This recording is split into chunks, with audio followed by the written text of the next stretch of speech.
सुकमा जिला पुलिस और सीआरपीएफ को नक्सल विरोधी अभियान में बड़ी सफलता मिली है। लंबे समय से नक्सल वारदातों में शामिल रहे 1 करोड़ 18 लाख रुपए के इनामी कुल 23 नक्सलियों ने आत्मसमर्पण किया है। आत्मसमर्पण करने वालों में कलेक्टर एलेक्स पॉल मैनन के अपहरण में शामिल रहा नक्सली लोकेश भी शामिल है। ये सफलता जिला पुलिस सुकमा सीआरपीएफ की 223वीं 227वीं 165वीं बटालियन और कोबरा की 204वीं व 208वीं बटालियन के संयुक्त अभियान से संभव हुई।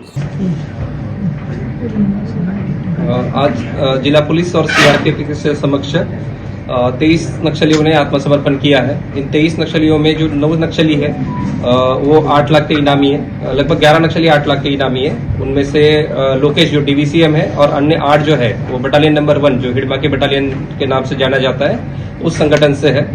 बटालियन से इतनी संख्या में नक्सलियों का आत्मसमर्पण होना ये दर्शाता है कि बटालियन लगातार कमजोर हो रही है और बटालियन नंबर 1 के जो नक्सली है लगातार भाग रहे हैं। उन पर काफी ज्यादा मात्रा में प्रेशर आ रहा है। करगटालू व अन्य जो सुकमा बीजापुर सीमावर्ती क्षेत्र में अभियान चलाया जा रहा है उसका ये नतीजा है। उसके अलावा अलग अलग एरिया कमेटी के जिसमें Amdai area committee, Jagargunda area committee, Keralapal area committee, Bijapur के जो कुछ नक्सली है, नारायणपुर के कुछ नक्सली है, इन सभी ने आज आत्मसमर्पण किया है। ये 23 के 23 सभी हार्डकोर नक्सली है। पुलिस और सीआरपीएफ द्वारा जिला सुकमा में जो लगातार नक्सल अभियान चलाया जा रहा है उसी से दबाव में और प्रोत्साहन होकर आज नक्सलियों ने आत्मसमर्पण किया है। मैं इसी अवसर पर सभी नक्सलियों से ये अपील करना चाहूंगा कि जल्द से जल्द आत्मसमर्पण करें और शासन की जो कल्याणकारी योजना है उनमें सम्मिलित हो जाए। समर्पित नक्सलियों को शासन द्वारा सभी जो लाभ है और अन्य जो सुविधा है वो जल्द से जल्द प्रोवाइड की जा रही है। उसमें लगातार जो सरेंडर कैडर हुए हैं उनसे बातचीत हो रही है और उनका जो इन्फॉर्मेशन वगैरह है उसको हम अन्य जो अभियान है उसके लिए कर रहे हैं। राजधानी रायपुर के WRS कॉलोनी स्थित रेलवे कम्युनिटी हॉल में प्रधानमंत्री नरेंद्र मोदी की मौजूदगी में वीडियो कॉन्फ्रेंसिंग के जरिए रोजगार मेले का आयोजन हुआ। इस दौरान छत्तीसगढ़ सहित विभिन्न राज्यों के 72 अभ्यर्थियों को सरकारी नियुक्ति पत्र दिए गए।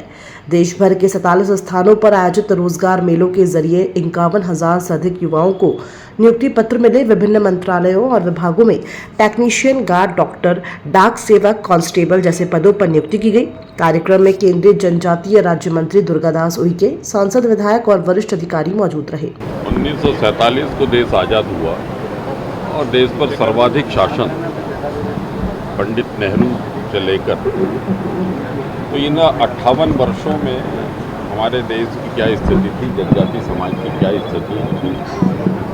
गाँवों में शिक्षा है, स्वास्थ्य है, सड़क है, बिजली है, कृषि है, आवास है, ऐसे विविध क्षेत्रों का आप अवलोकन अध्ययन करेंगे तो ध्यान में आएगा कि ये राज्य अत्यंत पीछे था विकास की दृष्टि से। लेकिन 2014 के बाद यशस्वी प्रधानमंत्री जी के कुशल प्रेरक नेतृत्व में ये राष्ट्र बहुत तीव्र गति से विकास कर रहा है। और जनजाति समाज मित्रों, अभी वर्तमान में धरती आबा ग्राम उत्कर्ष योजना अंतर्गत लगभग 80 करोड़ रुपए की धनराशि और 63,000 गाँवों को चिन्हित करके जो बुनियादी ज़रूरतें हैं समाज की, उन बुनियादी ज़रूरतों को पूरा करने के लिए युद्ध स्तर पर पूरे देश में काम चल रहा है।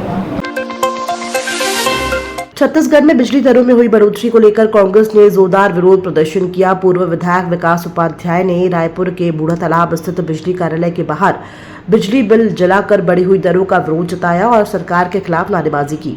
प्रदर्शन के दौरान उन्होंने बिजली दरों में की गई वृद्धि को जन विरोधी बताते हुए सरकार से दरें वापस लेने की मांग की। इस विरोध प्रदर्शन में शहर कांग्रेस अध्यक्ष गिरीश दुबे सहित कई कांग्रेस कार्यकर्ता शामिल रहे। एक बार फिर से भारतीय जनता पार्टी की सरकार ने बिजली का करंट और बिजली का झटका इस प्रदेश की आम जनता को दे दिया है। 19 महीने की सरकार ने 4 बार बिजली दरों को बढ़ाने का काम किया है। नियामक आयोग में जन सुनवाई के दौरान कांग्रेस के तमाम नेताओं ने जाकर जन सुनवाई में हिस्सा भी लिया था और इस बात को भी कहा था छत्तीसगढ़ प्रदेश सरप्लस बिजली वाला प्रदेश है और हम हमारे प्रदेश में दूसरे प्रदेश को बिजली सस्ते में बेच रहे हैं, लेकिन हमारे प्रदेश के उपभोक्ताओं को ज्यादा दर में बिजली देने का काम भारतीय जनता पार्टी की सरकार कर रही है। एक तरफ महंगाई की मार, घर के महीने का बजट लोग संभाल नहीं पा रहे हैं, उसके बाद बिजली बिल में इतना अगर रेट बढ़ेगा तो आम आदमी मैं समझता हूँ उसको उसके घर के जो महीने का खर्चा है उसमें सरकार ने उसको मारने का काम किया है। कांग्रेस पार्टी इसको लेकर आंदोलन कर रही है। शहर जिला कांग्रेस कमेटी के नेतृत्व में हम लोग आज बिजली की प्रतियों को जलाने का काम कर रहे हैं, क्योंकि ये बिजली बिल काला पन्ना है। ये काला जैसे इतिहास था उस प्रकार से बिजली बिल हम सब के लिए जब ये महीने में आता है तो घर में एक खौफनाक स्थिति बन जाती है कि इतना बिल हम कैसे पटाएंगे, जितना बिल हमने जलाया नहीं उससे ज्यादा का पैसा आ रहा है। दूसरी तरफ लोगों को महीने के बिल को अगर आप देखेंगे एवरेज में जितना बिल उसके घर में आता था उससे कई गुना ज्यादा आ रहा है। और जो लोग जागरूक हैं वो जाकर मशक्कत करते हैं, हम लोगों के पास आते हैं, उनका बिजली बिल सुधरता है। नहीं तो आम आदमी हजारों रुपए का बिजली बिल वो सरकार को फोकट में देने का काम कर रहा है। देखिए छत्तीसगढ़ में ये दूसरी या तीसरी बार बिजली का दर बढ़ाया गया है और नियम आयोग जिस दिन बैठक कर रहा था उसी दिन हम लोगों ने कहा था कि बिजली का दर बढ़ाया जाएगा। वो एक तो इलेक्ट्रॉनिक मीटर और उसके ऊपर से बिजली का दर बढ़ा हुआ। छत्तीसगढ़ की जनता के ऊपर सीधा सीधा चोट है। छत्तीसगढ़ बिजली उत्पादक राज्य है, सरप्लस बिजली है और यहाँ की जनता को इतनी महंगी बिजली, उसके खिलाफ शहर कांग्रेस कमेटी। मुख्यमंत्री विष्णुदेव साय ने आज राजधानी रायपुर के पंडित दीनदयाल उपाध्याय ऑडिटोरियम में आयोजित PSY उत्कृष्टता सम्मान समारोह में विभिन्न क्षेत्रों में उत्कृष्ट प्रदर्शन करने वाले छात्र छात्राओं, शिक्षकों और शैक्षणिक संस्थाओं को सम्मानित किया। मुख्यमंत्री ने सभी सम्मानित विद्यार्थियों, शिक्षकों और संस्थाओं को शुभकामनाएं देते हुए कहा कि शिक्षा केवल डिग्री प्राप्त करने का माध्यम नहीं बल्कि ये समाज और राष्ट्र सेवा का मार्ग है। शिक्षा के बिना जीवन अधूरा होता है और यही किसी भी राष्ट्र की प्रगति की आधारशिला होती है। उन्होंने कहा कि हर क्षेत्र में सफलता का मूल मंत्र शिक्षा ही है। आज PSY शिक्षा एवं अनुसंधान परिषद दिल्ली द्वारा यहाँ पर विभिन्न क्षेत्रों में जो उत्कृष्ट कार्य किए हैं उनके लिए सम्मान का कार्यक्रम रखा गया था और देश भर में इस तरह से ये लोग सम्मान करते रहते हैं जो टैलेंट है उनका। और आज यहाँ पर जो कलाकारी के क्षेत्र में, चित्रकला के क्षेत्र में या जो शिक्षण संस्थाएं हैं जो अच्छा अध्यापन करा रही हैं और जो बच्चे जो शिक्षा के क्षेत्र में निबंध प्रतियोगिता में जो अव्वल आए हैं तो सबको पुरस्कृत करने का काम PSY ने किया है और उनको मेडल, सर्टिफिकेट और कुछ चेक प्रदान किया गया है। तो निश्चित रूप से इससे वो सबका मनोबल बढ़ेगा और दूसरों को भी इसकी प्रेरणा मिलेगी और इसके लिए हम PSY का बहुत बहुत आभार करते हैं। प्रदेश में बिजली दरों में वृद्धि को लेकर मुख्यमंत्री विष्णुदेव साय ने स्पष्ट किया है कि इसका प्रभाव आम जनता और किसानों पर नहीं पड़ेगा। उन्होंने बताया कि घरेलू उपभोक्ताओं पर केवल 10-20 पैसे प्रति यूनिट की वृद्धि हुई है, लेकिन हाफ बिजली योजना के तहत गरीबों को पहले से ही रियायत मिल रही है। कृषि उपयोग के लिए 50 पैसे प्रति यूनिट की बढ़ोतरी हुई है। बावजूद इसके किसानों को 3 HP तक 6000 यूनिट और 5 HP तक 7500 यूनिट मुफ्त बिजली मिलती रहेगी। इसका पूरा खर्च सरकार वहन करेगी। मुख्यमंत्री ने कहा कि जनता पर कोई अतिरिक्त आर्थिक बोझ न पड़े, ये सरकार की प्राथमिकता है। देखिए घरेलू बिजली में 10 से 20 पैसा प्रति यूनिट बढ़ा है, लेकिन आप सबको मालूम है कि हम लोग गरीबों को हाफ बिजली योजना का लाभ देते हैं तो उनका कोई फर्क नहीं पड़ता। और उसी तरह से किसानों को प्रति यूनिट 50 पैसे बढ़ाए हैं। तो आप सबको मालूम होना चाहिए, आप लोगों के माध्यम से पूरे प्रदेश को मालूम होना चाहिए कि हमारी सरकार मतलब 3 HP में 6000 यूनिट तक फ्री बिजली देती है और 5 HP में 7500 यूनिट तक फ्री बिजली देती है। मतलब वो पैसा सरकार बिजली विभाग को देती है। तो इससे न घरेलू उपभोक्ताओं को न हमारे किसानों को किसी को फर्क पड़ने वाला नहीं है। जो भी उनके ऊपर भार पड़ता उसको सरकार स्वयं वहन करेगी। प्रदेश कांग्रेस अध्यक्ष दीपक बैज ने राजीव भवन में पत्रकार वार्ता में कहा कि भाजपा सरकार ने एक बार फिर बिजली उपभोक्ताओं को लूटने का काम किया। उन्होंने आरोप लगाया कि घरेलू दरों में 10-20 पैसे, गैर घरेलू में 25 पैसे और कृषि पंपों के लिए 50 पैसे प्रति यूनिट की बढ़ोतरी की गई है। किसानों को पहले ही खाद, बीज और बिजली कटौती से परेशान हो रही है। अब दरों में वृद्धि से उनकी मुश्किलें और बढ़ गई हैं। दीपक बैज ने कहा कि भाजपा शासन में जनता को लूटने के कई हथकंडे अपनाए गए हैं। उन्होंने दावा किया है कि रमन सरकार ने 2003 से 2018 तक हर साल बिजली दरें बढ़ाई और 15 सालों में घरेलू दरें 3.30 रुपए से बढ़ाकर 6.40 रुपए तक पहुँचा दी। आदरणीय साथियों, सबसे पहले मैं धन्यवाद देता हूं हमारे तमाम मीडिया के साथियों को, जो आज हमारे संघर्ष का 2 वर्ष पूरा हुआ है और इस संघर्ष में आप लोगों ने हम लोग को सहयोग के रूप में हर कदम, हर पल, हर हमारी संघर्ष की लड़ाई, हमारी मेहनत को आप लोगों ने जन जन तक पहुंचाने का काम किया है। जो इस सरकार की नाकामियों को लेकर हम लगातार लड़ाई लड़ते रहे। मैं धन्यवाद देता हूं हमारे नेता माननीय सोनिया गांधी जी को, हमारे राष्ट्रीय अध्यक्ष माननीय मल्लिकार्जुन खड़गे जी को, हमारे नेता और लोकसभा विपक्ष के नेता माननीय राहुल गांधी जी को और माननीय के.सी. वेणुगोपाल जी को, साथ ही हमारे प्रभारी माननीय सचिन पायलट जी को और हमारे छत्तीसगढ़ के हमारे नेता प्रतिपक्ष माननीय चरणदास महंत जी को, पूर्व मुख्यमंत्री माननीय भूपेश बघेल जी को, पूर्व डिप्टी सीएम टी.एस. सिंहदेव जी और वरिष्ठ नेता ताम्रध्वज साहू जी और हमारे 2 वरिष्ठ नेता जो हमारे साथ लगातार प्रेस कॉन्फ्रेंस से लेकर हर कदम पार्टी के साथ में रहे, माननीय धनेन्द्र साहू जी और सत्यनारायण शर्मा जी और तमाम प्रदेश के वरिष्ठ नेतागण, कांग्रेस के तमाम हमारे कार्यकर्ता, सबको मैं दिल से आभार और धन्यवाद देता हूं। इस 2 वर्षों में हम लोगों ने लगभग दर्जनों भर न्याय यात्राएं की सरकार के खिलाफ में, साथ ही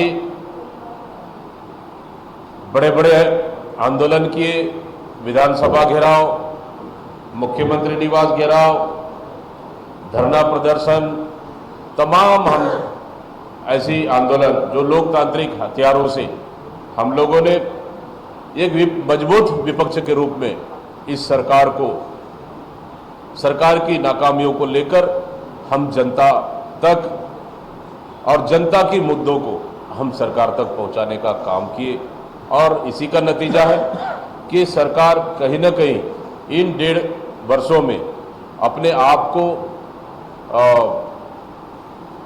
विफलता के साथ असहज महसूस कराने में हम लोग कहीं कोर कसर नहीं छोड़े और मजबूत विपक्ष के रूप में इस छत्तीसगढ़ में कांग्रेस ने आम जनता के लिए एक आवाज बनकर लड़ाई लड़ी है, आगे भी लड़ाई लड़ेगी। आदरणीय साथियों, आज प्रेस वार्ता का प्रमुख 2 मुद्दे रहेंगे और ये प्रमुख 2 मुद्दे हैं कि आप लोगों ने देखा होगा कल कि इस सरकार ने फिर से लगातार चौथी बार बिजली की दाम बढ़ाकर जनता की गाड़ी कमाई को लूटने का काम कर रही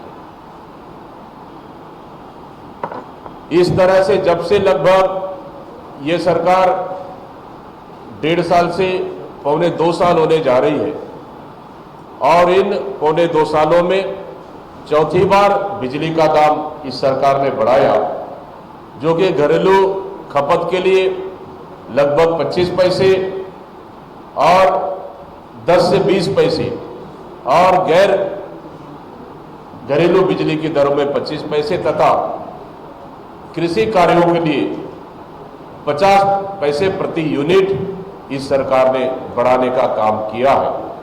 वैसे ही किसानों के लिए खाद नहीं मिल रहा है, समय पे बिजली नहीं मिल रही है, बिजली का आना जाना मानो जैसे कि ये सरकार में कोई स्थायी नहीं है।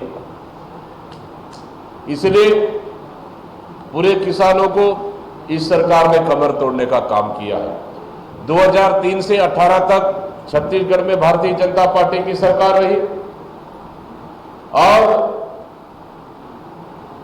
2003